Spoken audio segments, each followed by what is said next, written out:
पितरों को श्रद्धा दें, वे आपको शक्ति देंगे। प्राणियों का शास्त्रीय वर्गीकरण शरीरधारी और अशरीरी दो भागों में किया गया है।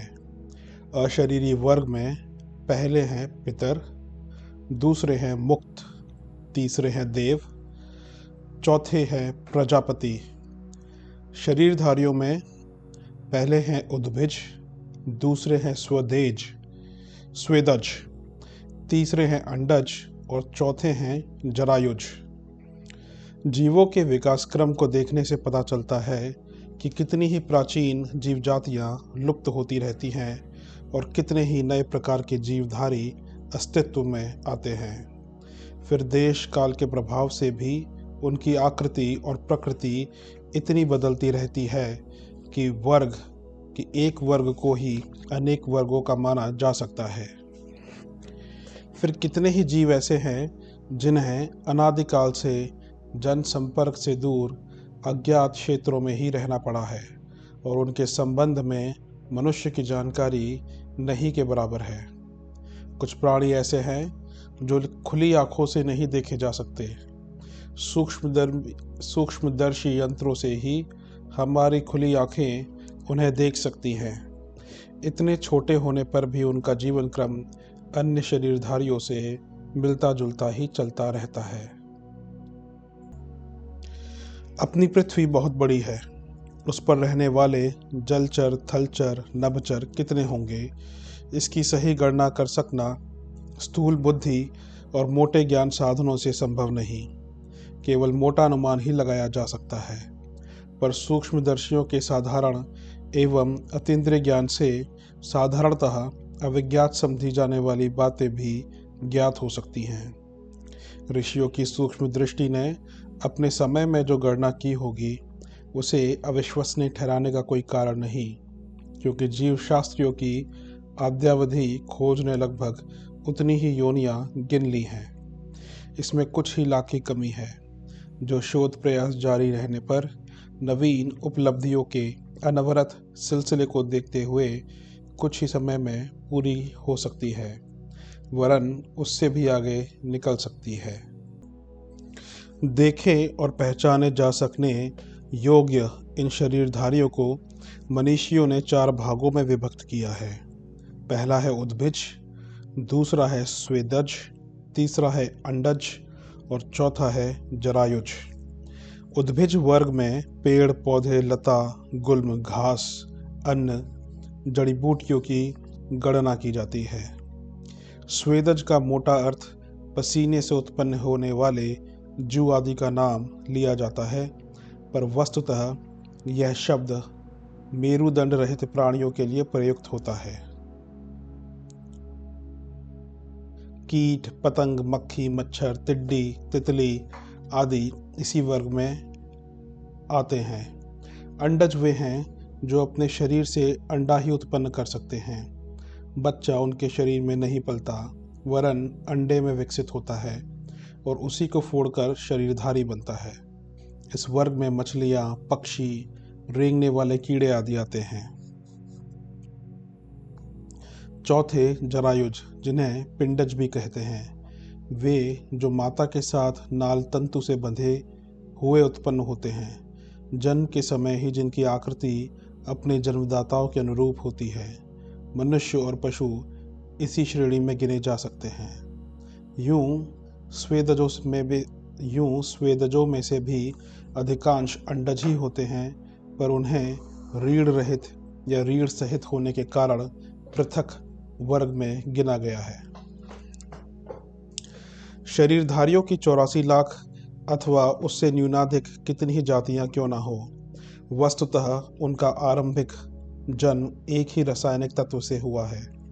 सृष्टि के आरंभ में एक ही जीवन रसायन था और वही अभी तक समस्त प्राणियों की संरचना का एकमात्र कारण है। परिस्थितियों ने लंबे समय की क्रमिक विकास श्रृंखला में बांधकर उन्हें आगे बढ़ाया है। प्रगति की घुड़दौड़ में एक से अनेक बने हुए प्राणधारी अपनी दिशा और तीव्रता के सहारे विभिन्न स्तर के विभिन्न आकृति प्रकृतियों के बनते चले गए हैं। सृष्टि के प्रारंभ होने से पूर्व ब्रह्म एक था। उसने एक से बहुत होने की इच्छा की। तदनुसार वह अपने आप को विभक्त कर बैठा और उन खंड विखंडों ने अपनी विभिन्न प्रकार की आकृति प्रकृति बना ली। फलस्वरूप यह विश्व अनेकानेक जड़ चेतन पदार्थों से बनता बढ़ता और विकसित परिष्कृत होता हुआ वर्तमान स्थिति तक आ पहुंचा। जीवन विद्या का निष्कर्ष यह है कि विश्वव्यापी चेतना अविच्छिन्न है। प्रत्येक प्राणी में वही समुद्र की लहरों की तरह छोटे बड़े वर्गों में विभाजित हुई दृष्टिगोचर हो रही है। प्राणियों के बीच पाया जाने वाला साहचर्य, सहयोग, स्नेह और संवेदन एक तथ्य है जिसे झुटलाया नहीं जा सकता। जड़ जगत में प्रत्येक पदार्थ अन्य पदार्थों का सहयोग लेकर एवं देकर ही अपना अस्तित्व बनाए हुए है। यदि यह सहयोग सूत्र हट जाए तो प्रत्येक अणु अपने पृथक अस्तित्व में बिखरा बिखरा दिखाई पड़ेगा। फिर ऐसे किसी पदार्थ का आकार ना बन सकेगा जिसे वस्तु नाम दिया जा सके या इंद्रियों से देखा पकड़ा जा सके। सृष्टि संतुलन विद्या इकोलॉजी यह सिद्ध करती है कि जड़ समझी जाने वाली प्रकृति का प्रत्येक घटक सहयोग के आदान प्रदान के क्रम को अपनाए हुए है और उसी आधार पर उसका अस्तित्व एवं विकास क्रम चल रहा है। चेतना के संबंध में भी यही बात है। जीवधारियों की चेतना में विकास, उल्लास एवं क्रियाकलाप न्यूनाधिक दिखाई पड़ते हैं। उसका कारण साहचर्य, स्नेह, सहयोग की न्यूनाधिकता ही है। मनुष्य को इस सहकारिता की अधिक मात्रा उपलब्ध हुई।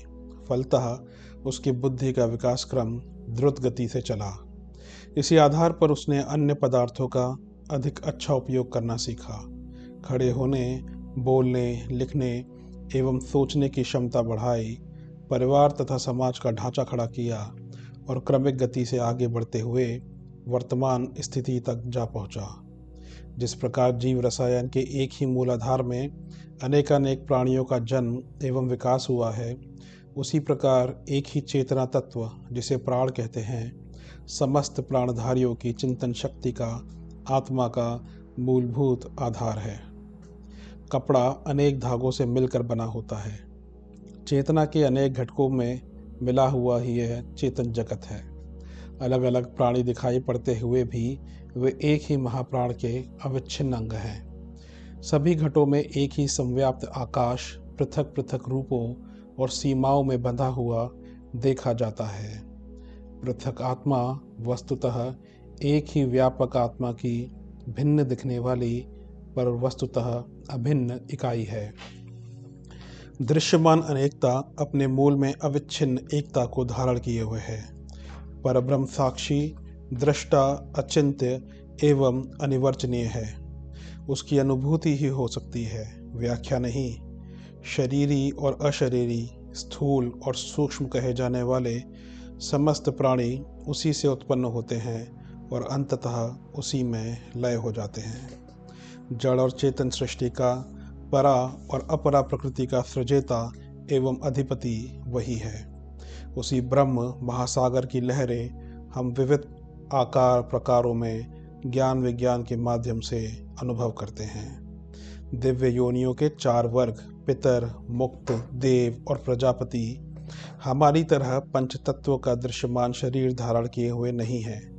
यद्यपि उन्हें हम चर्म चक्षु से नहीं देख सकते तो भी उन्हें सूक्ष्म शरीरधारी ही कहा जाएगा। शब्द, रूप, रस, गंध, स्पर्श की तन्मात्राएं उनके दिव्य शरीरों में विद्यमान रहती हैं। अतएव वे शरीरधारी प्राणियों को एवं पंच तत्व से बने हुए पदार्थों को प्रभावित कर सकते हैं। अपनी सीमा मर्यादा के अनुरूप अपनी सामर्थ्य का वे उपयुक्त अवसर पर प्रयोग भी करते हैं और सृष्टि संतुलन बनाए रखने में भूमिका का निर्वाह भी करते हैं। प्रजापति वर्ग की वे दिव्यात्माएं होती हैं जो केवल पृथ्वी का नहीं वरन समस्त ब्रह्मांड का, उसमें अवस्थित पृथ्वी जैसे असंख्य चेतन प्राणधारियों वाले पिंडों का और निर्जीव ग्रह नक्षत्रों का संतुलन बनाती हैं। ब्रह्मांड में चल रही विविध क्रियाओं एवं उनकी प्रतिक्रियाओं की स्थापना और व्यवस्था उसी वर्ग की आत्माओं की संभालनी पड़ती हैं। उन्हें सृष्टा, पोषक, संहारक स्तर के कार्य ब्रह्मा विष्णु महेश की भूमिका में संपन्न करने पड़ते हैं। देव वे जिन्हें सृष्टि संतुलन बनाए रखने का ईश्वर प्रदत्त विशिष्ट उत्तरदायित्व वहन करना पड़ता है। वे समय समय पर विशेष प्रयोजनों के लिए विशेष कलेवर धारण करके देवदूतों, महामानवों एवं अवतारी महापुरुषों के रूप में जन्म लेते हैं। समय की विकृतियों का निराकरण और अभीष्ट सत्प्रवृत्तियों का संवर्धन उनका प्रधान कार्य रहता है। धर्म की ग्लानि और अधर्म के अभ्युत्थान का समाधान, साधुता का परित्राण एवं दुष्कृत्यों का विनाश इन अवतारी महामानवों का लक्ष्य रहता है। लोक शिक्षण एवं नव निर्माण के लिए उनके विविध क्रियाकलाप होते हैं। सामयिक संतुलन ठीक हो जाने के उपरांत वे अशरीरी रहकर विश्व कल्याण के प्रयोजनों में निरत रहते हैं। पितर वे हैं जो पिछला शरीर त्याग चुके किंतु अगला शरीर अभी प्राप्त नहीं कर सके। इस मध्यवर्ती स्थिति में रहते हुए वे अपना स्तर मनुष्यों जैसा ही अनुभव करते हैं। वे साधारण पितरों से कई गुना शक्तिशाली होते हैं, जो लोभ मोह के, राग द्वेष के, वासना तृष्णा के बंधन काट चुके हैं। सेवा सत्कर्मों की प्रचुरता से जिनके पाप प्रायश्चित पूर्ण हो गए, उन्हें शरीर धारण करने की आवश्यकता नहीं रहती। उनका सूक्ष्म शरीर अत्यंत प्रबल होता है। वे अपनी सहज सतोगुणी करुणा से प्रेरित होकर प्राणियों की सत्प्रवृत्तियों का परिपोषण करते हैं, सत्प्रवृत्तियों के अभिवर्धन में योगदान देते हैं। श्रेष्ठ कर्मों की सरलता और सफलता में उनका प्रचुर सहयोग होता है। ये श्रेष्ठ आत्माएं मुक्त पुरुषों की होती हैं। उदार प्रवृत्ति वाले पितर भी अपनी सामर्थ्य के अनुसार मुक्त पुरुषों की ही गतिविधियों का अनुसरण करने का प्रयास करते देखे जाते हैं। मुक्त आत्माओं और पितरों के प्रति मनुष्य को वैसा ही दृढ़ श्रद्धा भाव रखना चाहिए जैसा कि देवों, प्रजापतियों तथा परमात्मा सत्ता के प्रति। मुक्तों, देवों, प्रजापितों एवं ब्रह्मा को तो मनुष्यों की किसी सहायता की आवश्यकता नहीं होती, किंतु पितरों को ऐसी आवश्यकता होती है। उन्हें ऐसी सहायता दी जा सके, इसलिए मनीषी और पूर्वजों ने पितर पूजन, श्राद्ध कर्म की परंपराएं प्रचलित की थी। उनकी सही विधि और उनमें सन्निहित प्रेरणा को जानकर पितरों को सच्ची भाव श्रद्धांजलि अर्पित करने पर वे प्रसन्न पितर बदले में प्रकाश, प्रेरणा, शक्ति और सहयोग देते देखे गए हैं। पितरों को स्थूल सहायता की नहीं, सूक्ष्म भावात्मक सहायता की ही आवश्यकता होती है, क्योंकि वे सूक्ष्म शरीर में ही अवस्थित होते हैं। पितृलोक ऊपर का ही लोक माना जाता है। यहाँ अवस्थित आत्माओं में सात्विकता का प्राधान्य होता है। उसी सत्वगुण का प्रकाश वे अपने संपर्क में आए सत्पात्रों को देते हैं। पितर मुक्त नहीं होते, अपनी उन्नति में सहयोग की उन्हें भी अपेक्षा होती है। सद्भावनाएं संप्रेषित करके पर उन्हें ऐसा ही भावात्मक सहयोग प्राप्त होता है। प्रकाशपूर्ण मार्गदर्शन का सत्कर्म करने पर पितर भी सद्गति के अधिकाधिक अधिकारी बनते हैं। इसलिए सत्कर्म में सहयोग देना भी उनकी प्रगति में सहयोग देना ही है। ऐसा सहयोग पितरों से संपर्क कर, उनके प्रति कोमल भावनाएं पालकर तथा उनके सूक्ष्म संकेतों को समझकर तन्मार्ग पर बढ़ते हुए सहज ही प्रदान किया जा सकता है।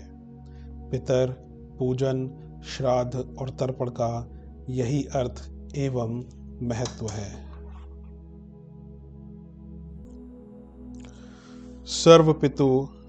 सर्वपितृ अमावस्या।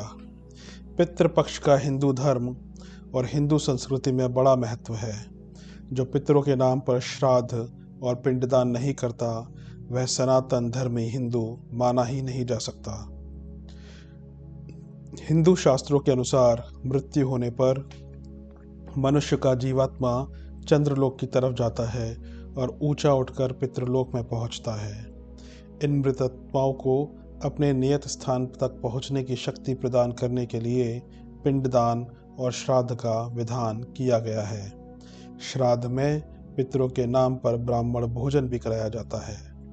इसके पुण्य फल से भी पितरों का संतुष्ट होना माना गया है। धर्मशास्त्रों में यह भी कहा गया है कि जो मनुष्य श्राद्ध करता है वह पितरों के आशीर्वाद से आयु, पुत्र, यश, बल, वैभव, सुख और धन धान्य को प्राप्त होता है। इसलिए धर्मप्राण हिंदू अश्विन मास के कृष्ण पक्ष भर प्रतिदिन नियम पूर्वक स्नान करके पितरों का तर्पण करते हैं। जो दिन उनके पूर्वजों की मृत्यु का होता है उस दिन अपनी शक्ति के अनुसार दान करके ब्राह्मणों को भोजन कराते हैं। एक समय इस देश में श्राद्ध कर्म का इतना प्रचार था कि उसके ध्यान में लोग अपने तन बदन की सुख सुध भूल जाते थे।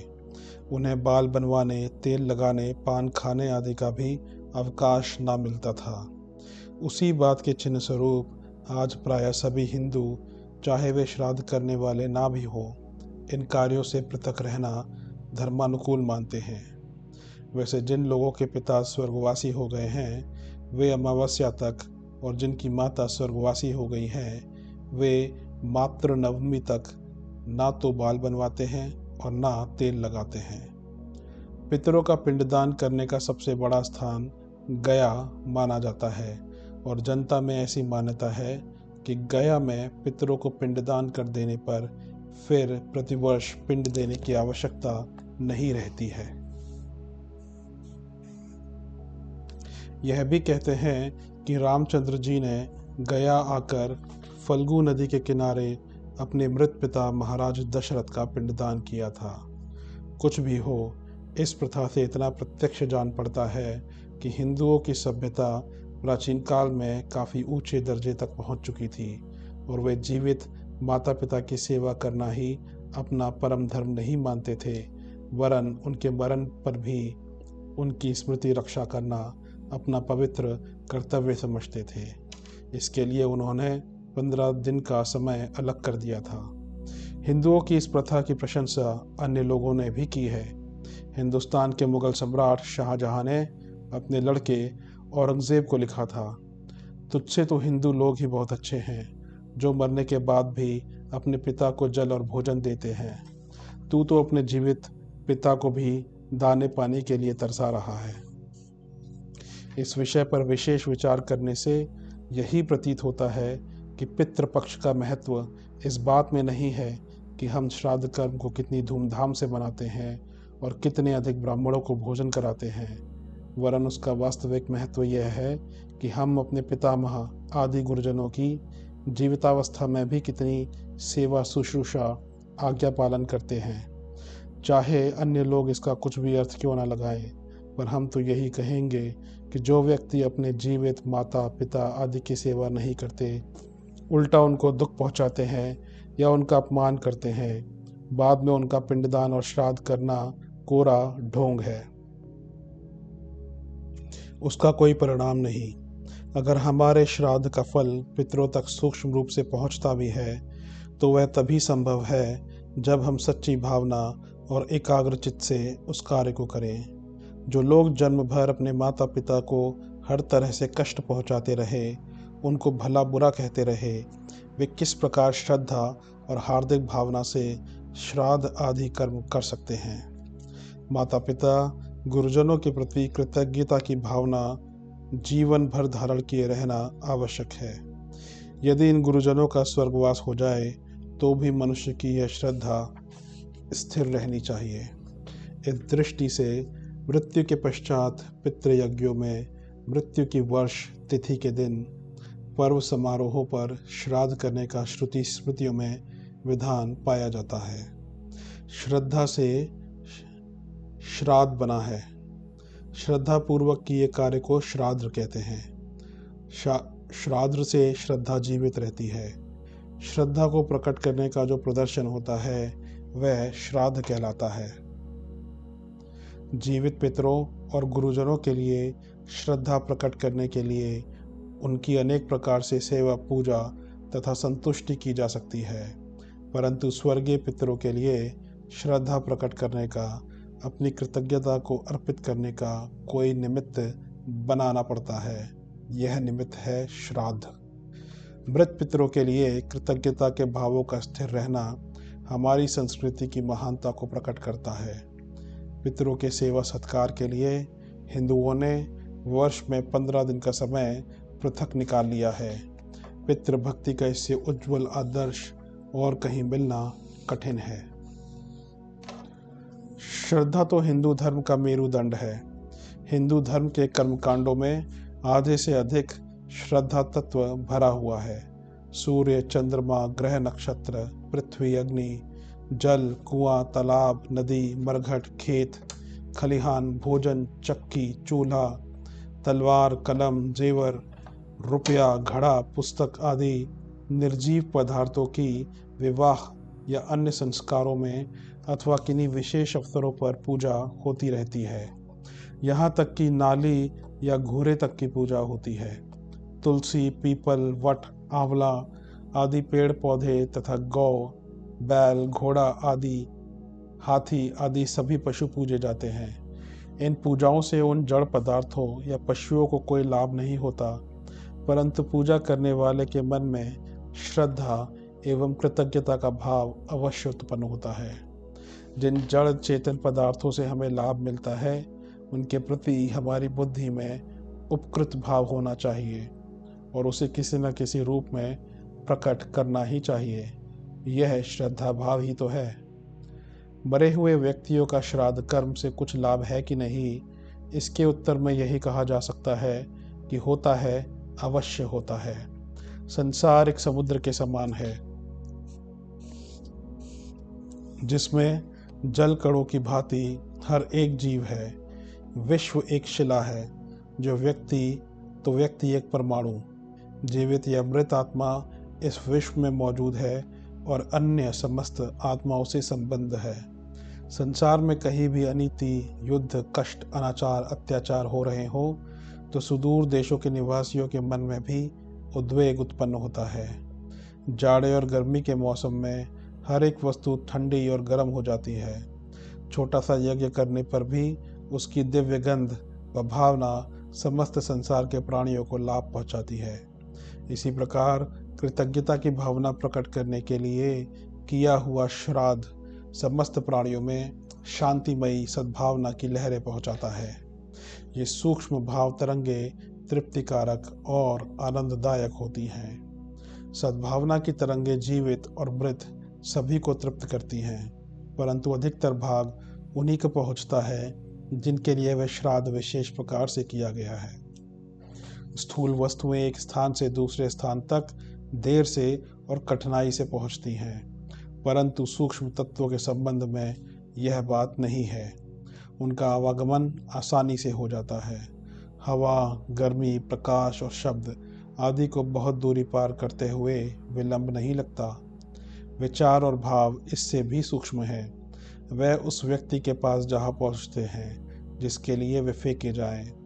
तर्पण का कर्मकांड प्रत्यक्ष रूप से बुद्धिवादी व्यक्तियों के लिए कोई महत्व ना रखता हो, परंतु उसकी महत्ता तो उसके पीछे काम कर रही भावना में है।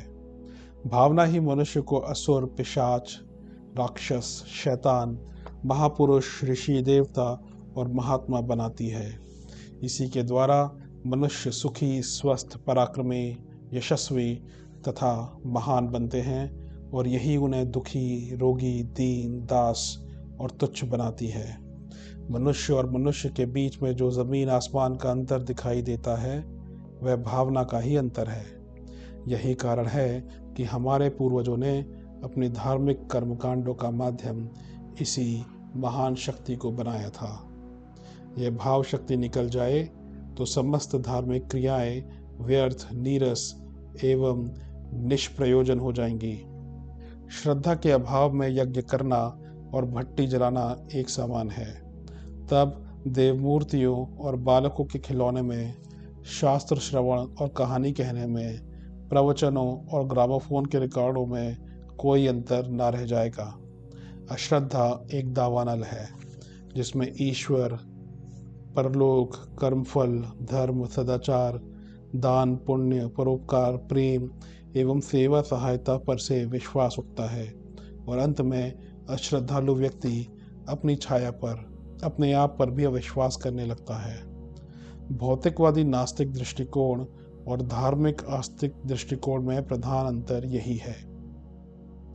भौतिकवादी नीरस, शुष्क, कठोर दृष्टिकोण वाला व्यक्ति स्थूल व्यापार बुद्धि से सोचता है। वह कहता है कि पिता मर गया, अब उससे हमारा क्या रिश्ता, जहाँ होगा अपनी करनी भुगत रहा होगा, उसके लिए परेशान होने से हमें क्या मतलब। इसके विपरीत धार्मिक दृष्टि वाला व्यक्ति स्वर्गीय पिता के अपरिमित उपकारों का स्मरण करके कृतज्ञता के बोझ से नतमस्तक हो जाता है। उस उपकारमयी, स्नेहमयी, देवोपम स्वर्गीय मूर्ति के निस्वार्थ प्रेम और त्याग का ख्याल करके उसका हृदय भर जाता है।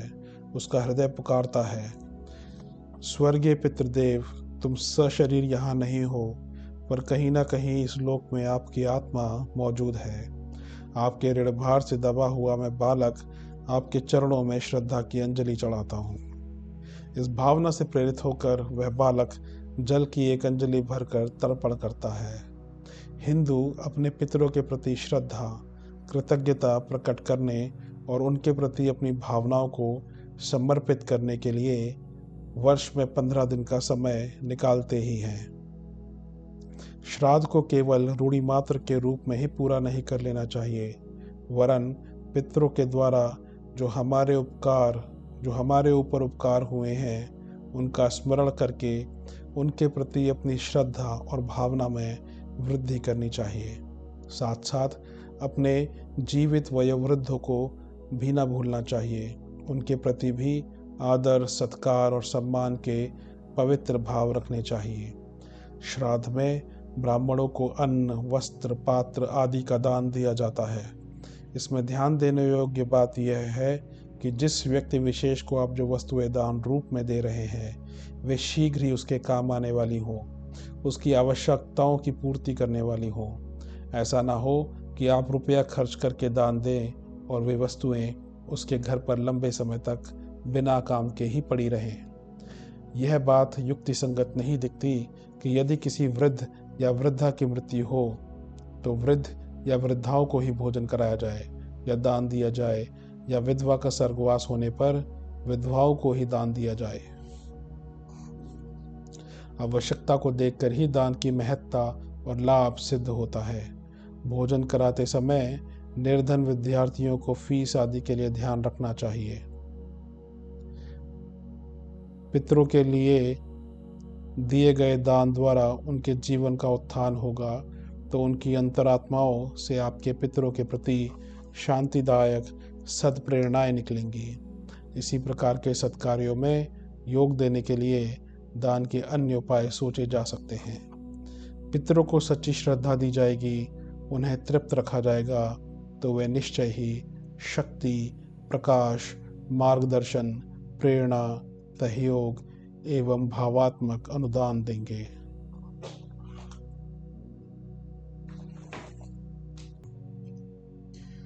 पितृ ऋण और श्राद्ध तर्पण। सद्गुणों में कृतज्ञता की गणना मूर्धन्य मानी गई है, क्योंकि हर उपयोगी वस्तु से हम लाभ उठाते हैं और उसके अनुदान को स्मरण रखते हैं। इसके उपरांत स्वयं ही प्रतिदान देने की और उस व्यक्ति, वस्तु या वर्ग की बदले में सेवा सहायता करने की इच्छा होती है। अपनी ओर से सेवा करने में अहंकार होने की भी संभावना रहती है, पर यदि बदला चुकाने के लिए ऋण मुक्त होने के भाव से उसी कृत्य को किया जाए तो नम्रता और निरअहंकारता का भाव तो रहता ही है। साथ ही किए हुए उपकारों का स्मरण करते रहने से ये ध्यान भी रहता है कि कितनों के कितने सहयोग से हम इस स्थिति में पहुंच सके हैं एवं बचे हुए हैं। ऐसी दशा में ऋण मुक्ति की भावना से किया गया सेवा कार्य अथवा स्मरण रखा गया कृतज्ञता भाव कहीं अधिक उच्च कोटि का होता है। पितृ ऋण और श्राद्ध तर्पण। सद्गुणों में कृतज्ञता की गणना मूर्धन्य मानी गई है, क्योंकि हर उपयोगी वस्तु से हम लाभ उठाते हैं और उसके अनुदान को स्मरण कर रखते हैं। इसके उपरांत स्वयं ही प्रतिदान देने की और उस व्यक्ति, वस्तु या वर्ग की बदले में सेवा सहायता करने की इच्छा होती है।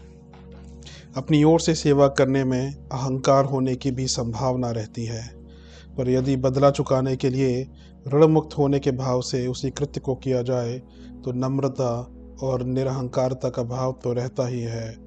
साथ ही किए हुए उपकारों का स्मरण करते रहने से यह ध्यान भी रहता है कि कितनों के कितने सहयोग से हम स्थिति में पहुंच सके एवं बचे हुए हैं।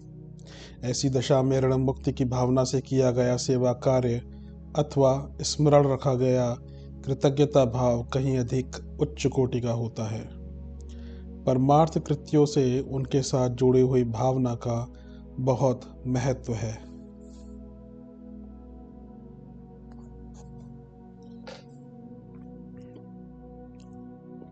परमार्थ कृत्यों से उनके साथ जुड़ी हुई भावना का बहुत महत्व है।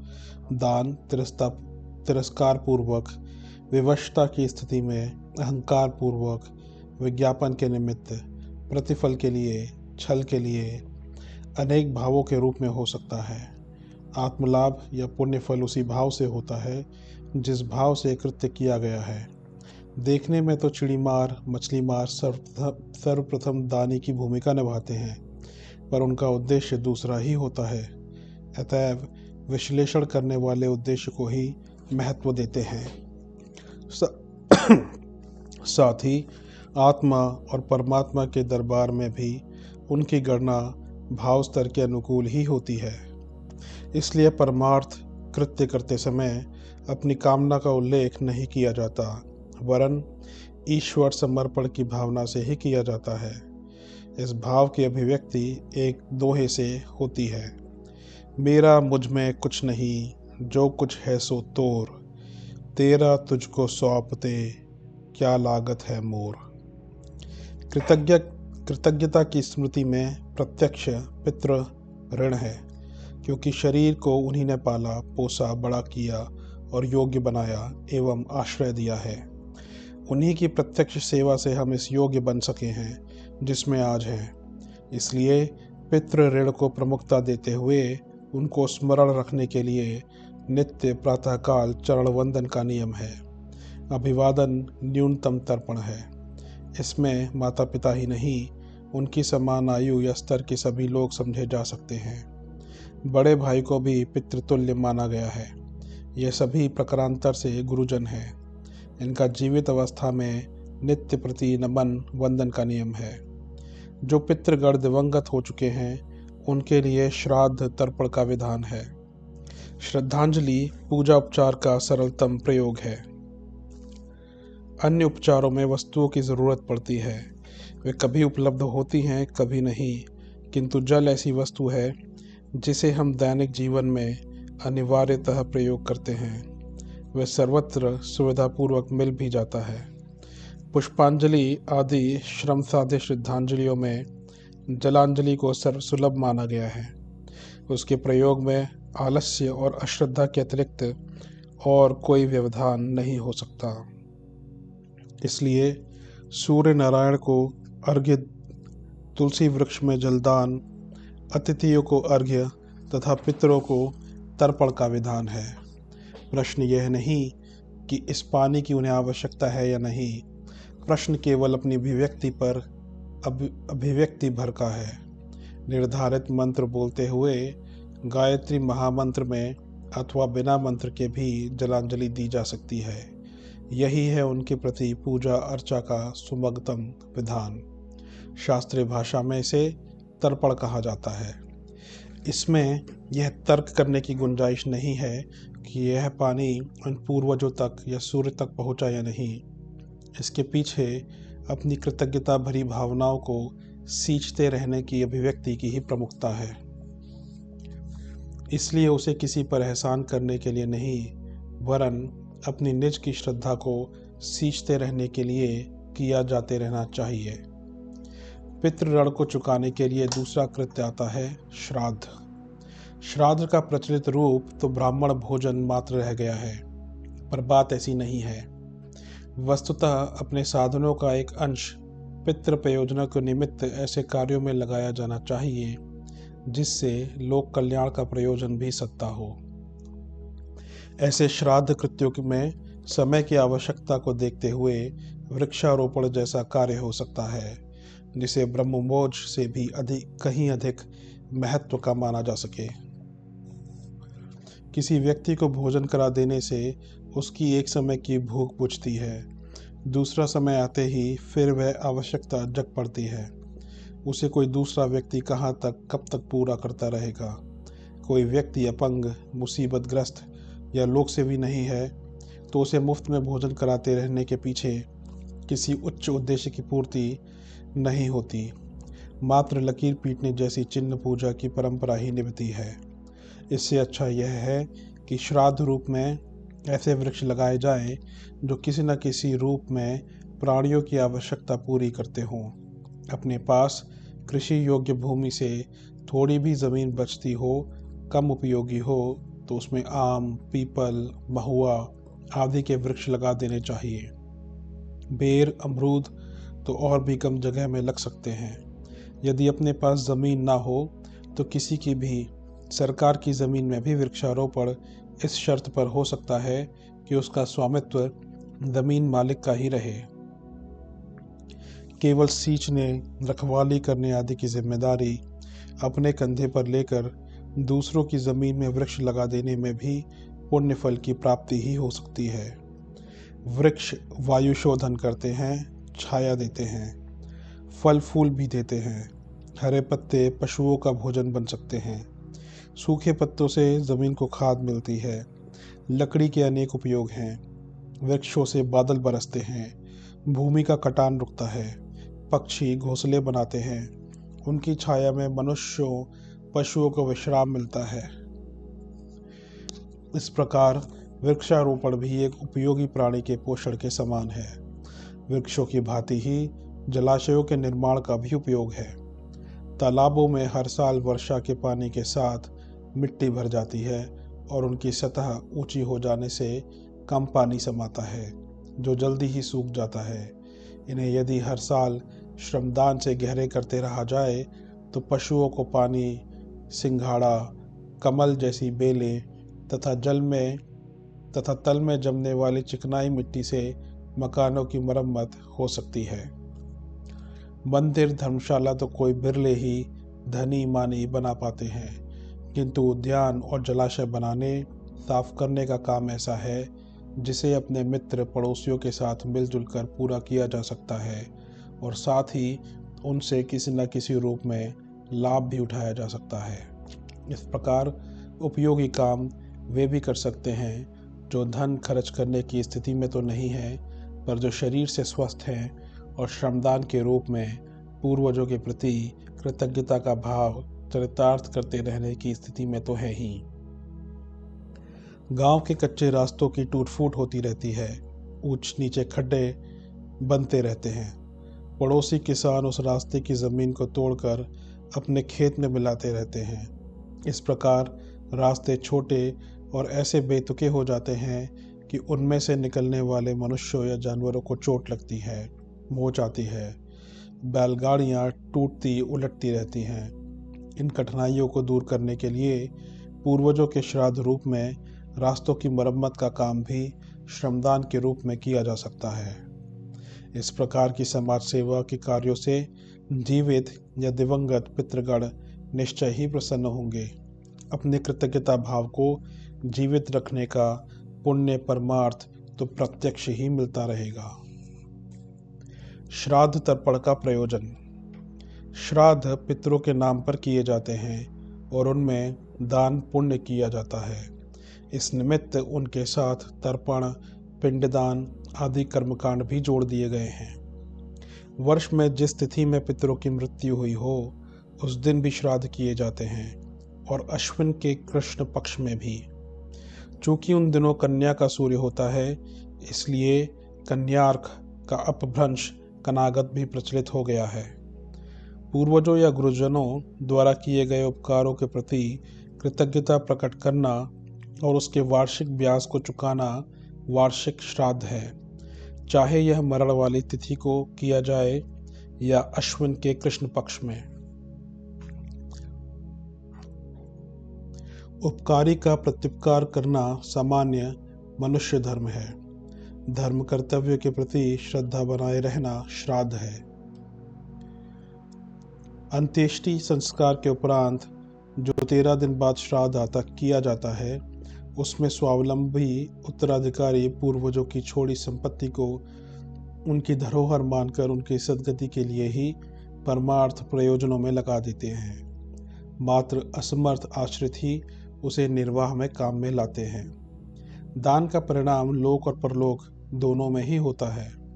उससे यश और शांति दोनों ही मिलते हैं। सहवितरण क्रम अपनाने से समाज की सुव्यवस्था भी बनती है, पर वह सत्पात्रों को ही दिया जाना चाहिए और ऐसा होना चाहिए जिससे किसी की सुविधा संपन्नता भले ही ना बढ़े, पर उनको पिछड़ेपन से छुटकारा पाने और आगे बढ़ने, ऊंचा उठने में सहारा मिले। यश के लिए किसी पर भी पैसा लुटा देना दान नहीं, एक प्रकार का अहंकारी ज्ञान है। महाभारत की कथा है कि राजा कर्ण नित्य 1.25 मन सोने का दान किया करते थे। जब वे स्वर्गलोक गए तब उनके लिए निवास, वस्त्र, उपकरण, आहार आदि सब कुछ सोने से ही विनिर्मित मिले। यह देखकर वे चकित भी हुए और दुखी भी। केवल स्वर्ण साधनों से ही मेरा क्या काम चलेगा? देवदूतों ने कहा, जो आपने दिया है वही तो आपको मिलेगा। कर्ण को अपनी भूल प्रतीत हुई। उन्होंने धरती पर 1 महीने के लिए लौटने की इच्छा प्रकट की। धर्मराज ने वह अनुरोध स्वीकार कर लिया।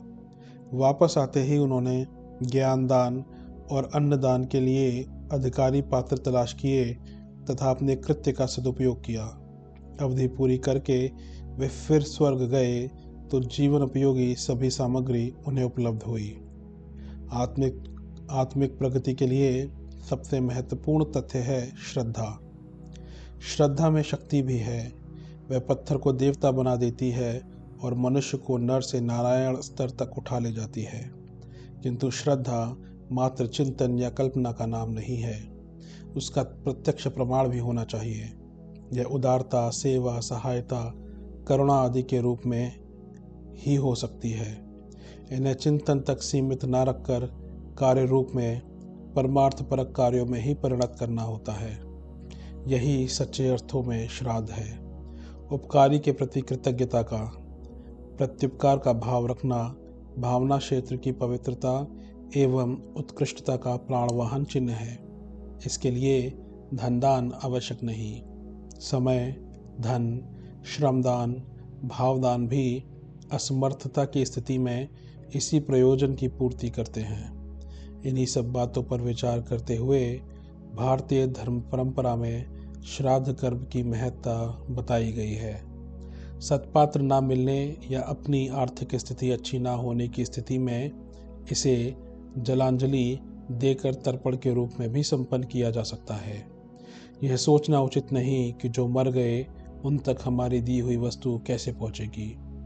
पहुंचती तो केवल श्रद्धा है। उसे चरितार्थ करने के लिए किया गया दान तो सत्प्रवृत्तियों के संवर्धन में ही काम आता है।